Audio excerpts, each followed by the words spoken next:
the divorce that didn't add up. They say the quietest betrayals are the ones that take the longest to echo, and Jay's betrayal is still ringing in my ears. When my husband's sister, R, told us she and Jay were separating, I tried to be the bigger person. Jay had already mentioned it to my husband, saying it was mutual, civil, no need for lawyers. He made it sound like two people who simply drifted apart. Clean. Controlled. Easy. But R's silence told a different story.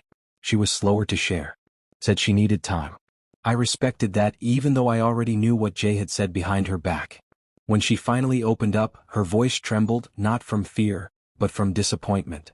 Jay hadn't sat down with her and calmly agreed to separate. He blindsided her. Told her he was unhappy and wanted out. Just like that.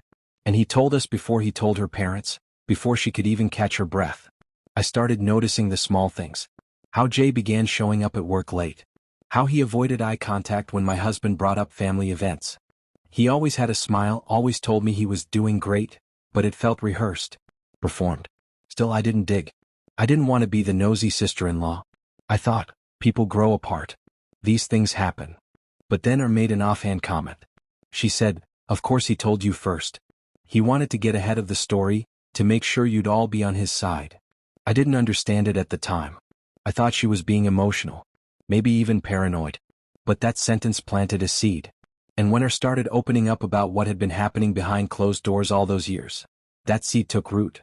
Because Jay wasn't just leaving a marriage.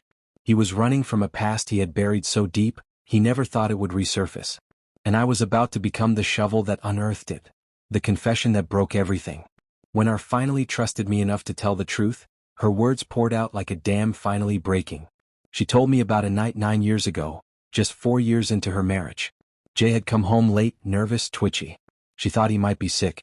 But instead of illness, he confessed something she never saw coming. He had cheated on her. Just once, he claimed. A moment of weakness. He said he was sorry. That he wanted to change. She didn't tell anyone, not even her own parents. You see, R married Jay against their advice. They were devout, traditional, and had always found Jay off, even though he claimed to share our values. They warned her. She loved him anyway. So when the cheating came to light, she swallowed the pain. Her parents had made it clear. If things went wrong, she couldn't come crying back. She stayed silent, trying to fix what he had shattered. She gave him another chance. 9 years of trying to forgive. 9 years of walking on eggshells. 9 years of wondering if she was enough. She went to counseling alone. Prayed harder. Smiled through family dinners. And somehow, despite everything, they stayed together. Jay seemed to improve. He became more active in our community, more present in church, more involved with their daughter. I remember thinking, maybe they made it through the storm. But that was the mask.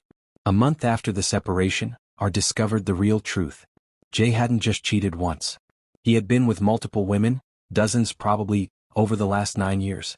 The day their daughter M was born, the day she gave birth, he had slept with another woman that morning. That broke me.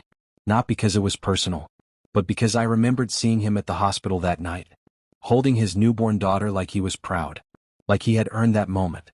And now that memory feels poisoned. That was the night I stopped trying to see the good in him, the baby he pretended didn't exist.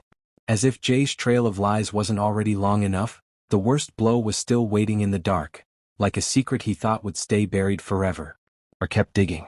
She had to. It wasn't about revenge at that point, it was survival. Truth. Closure. That's when she found C. Another woman. Another story. But not just another affair. C had been in a serious relationship with Jay for nearly 2 years. She had moved across the country to be with him. She left her job, her family, her friends, believing she was building a future with a man who told her he was single. C knew about Jay's daughter M. But Jay told her the marriage was over. That they were just co-parenting peacefully. Nothing romantic left. And because Jay had no shame, he even brought M to work and left her with C, pretending he didn't have a support system, even though I had offered countless times to help with childcare. He declined, saying she loved going to work with Daddy. C trusted him, believed in him. And then, they planned a baby. Not an accident. Not a we forgot moment. Jay had promised her a family. He was there for the birth. Held the baby. Named her F. But 1 month later, he vanished. He ghosted C completely, no warning, no goodbye. Just silence. She was left with a newborn baby in a city where she knew no one. Alone. When R found out, she didn't hesitate. She contacted C. They shared stories. Connected dots. C was heartbroken and furious but also grateful. J had manipulated them both, but now they had each other. R filed for full custody of M. Then she filed for sole legal rights and child support for F too. J didn't fight it. Not one bit. The man who used to brag about being a family man didn't contest a single document. As if he knew the truth would bury him in court. And while all this unraveled, he kept showing up at work, smiling, laughing, pretending everything was fine. Until he wasn't. Because one day, after months of falling behind and faking his role, Jay was finally fired. You'd think that would be the end. But something in me still burned. Not with hatred. Not even with anger. It was justice. And I wasn't done yet. I wanted closure, but justice felt better. After Jay lost his job, I thought I'd feel satisfied. But I didn't. The lies he told, the lives he damaged, it wasn't just R&C. It was all of us. He had sat at our table. Laughed at our jokes. Acted like a brother. And I believed him. I had been kind to him. I had trusted him. And every smile he gave me during those Sunday dinners now felt like a punchline to a joke I didn't know I was in. But what could I do? The damage was done. I was picking up the pieces. C was raising a baby on her own. Jay had moved on, already with a new girlfriend. A new girlfriend. Like none of it had ever happened. I knew I couldn't make him feel the pain he caused. But maybe, just maybe, I could make sure he didn't get to keep pretending. That thought stayed in my head like a steady drumbeat. Then one day I saw him at Chick-fil-A. He was with his new girlfriend and his mom. My 2 kids were with me and I was just about to walk out when Jay's mother called me over. I smiled politely. Chatted with her. Said nothing to Jay. Didn't even look at him. But inside, I was trembling. It wasn't the right time. I knew that if I said what I wanted to say, it would come out wrong. Too loud. Too angry. Too emotional. So I waited. And then came the preschool graduation. My daughter and Jay's daughter M were in the same class, so of course, we'd all be there. Her parents. The whole family. He walked in like nothing had happened. Held M's hand like he was still the proud father. And his new girlfriend stood right beside him, smiling like she belonged. I watched from across the room. Calm. Measured. Patient. After the ceremony, my husband walked over to Jay. Out of habit, maybe. They used to work together. I followed him. Casually. Like I wasn't planning something. Jay saw me. His smile faltered. I joined the group. Chatted with Jay's brother. Said hello to his girlfriend. Polite. Graceful. Then Jay turned toward me. I felt my heartbeat in my throat. My hands didn't shake. My voice didn't tremble. I smiled. And I waited for the perfect moment to say what needed to be said. I said her name out loud. Jay looked at me the way a man looks at a ghost from a past he tried to bury. He reached out to shake my hand, probably thinking I'd play nice. That I'd smile and nod like I always had. Like the fool I used to be. I returned the handshake, but held his gaze. And then, with the same soft smile I've worn for years, I said it. Hey, so, how's F? She's about 1 now, right? It hit like a freight train.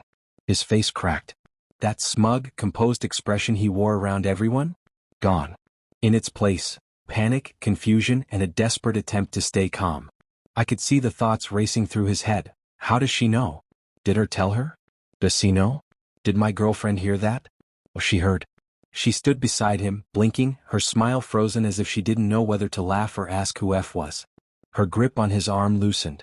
Her posture shifted, subtle but unmistakable. Jay tried to play it off. Forced a weak chuckle. Yeah, she's doing fine. I didn't give him an out. I looked at his girlfriend and said warmly, you should ask him about her sometime. Just that. No anger. No raised voice. No drama. But her eyes darted to him.